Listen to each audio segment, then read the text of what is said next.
एक भेंगा उठा चंद दिन पहले और वो मेरे नबी को गालियां देने लगा। उससे कहो तेरी औकात देख।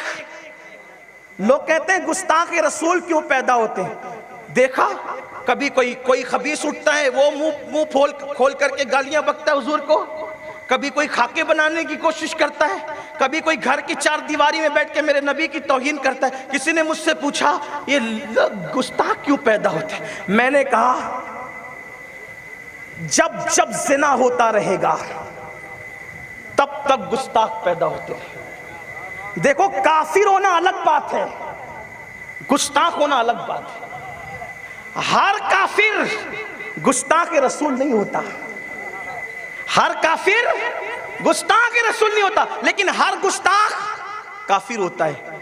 तो जब माए खता करती है, बल्कि अपने ज़ौक़ के मुताबिक कहूं, जिसकी मां नेक नहीं होती और जिसका बाप एक नहीं होता, वो मेरे नबी को गालियां देता है। अगर माए शरीफ हो जाए, माए किसी मजहब का हो। चंद दिनों पहले एक ने मुंह खोल के बका ना, लोग दर्द में है। क्यों दर्द में हो? नुत्फे ना तहकीक है, गाली नहीं दे रहा हूं, हकीकत कुरान ने कहा ओ तुल्लिम बादा ज़ालिका ज़नीम। प्यारे जो तेरी बेअदबी कर रहा है वो बाप का बेटा ही नहीं है।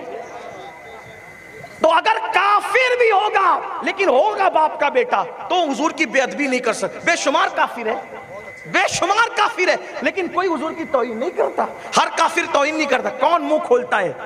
माएँ खता करती है तब। अब पता चला ये जो कमरों में बैठकर गालियां देते ना मेरे नबी को, ये नबी को गालियां नहीं देते, ये बताते हैं कि शजरा क्या है, ये बताते हैं औलाद किसकी है। वरना नबी की तौहीन कोई ऐसे थोड़ी करता है, काफिर भी होकर तौहीन। देखो फारूक आजम मुसलमान नहीं थे, मुसलमान नहीं थे पहले ना, कलमा नहीं पढ़ा था, लेकिन हुजूर की तौहीन भी नहीं की।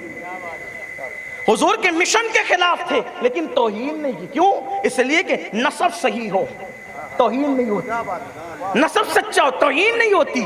तो बस आपसे कहना चाहता हूं परेशान नहीं होना, इसलिए कि नबी की तारीफ की तौफीक सबको नसीब नहीं होती। अपनी माओं को दुआएं दो। माँ बहुत एहतियात से गुजरी है, इसीलिए इश्क रसूल की दौलत नसीब हुई। अपनी माओं को दुआएं दो, बड़ी एहतियात से गुजरी है, बड़ी पाक दामनी से गुजरी है, इसीलिए नबी से वफा नसीब हुई है। वरना हर कोई नबी से वफा नहीं कर सकता। बहरहाल मेरी गुफ्तगू का उन्वान वो नहीं अर्ज कर रहा था, कितने हुस्न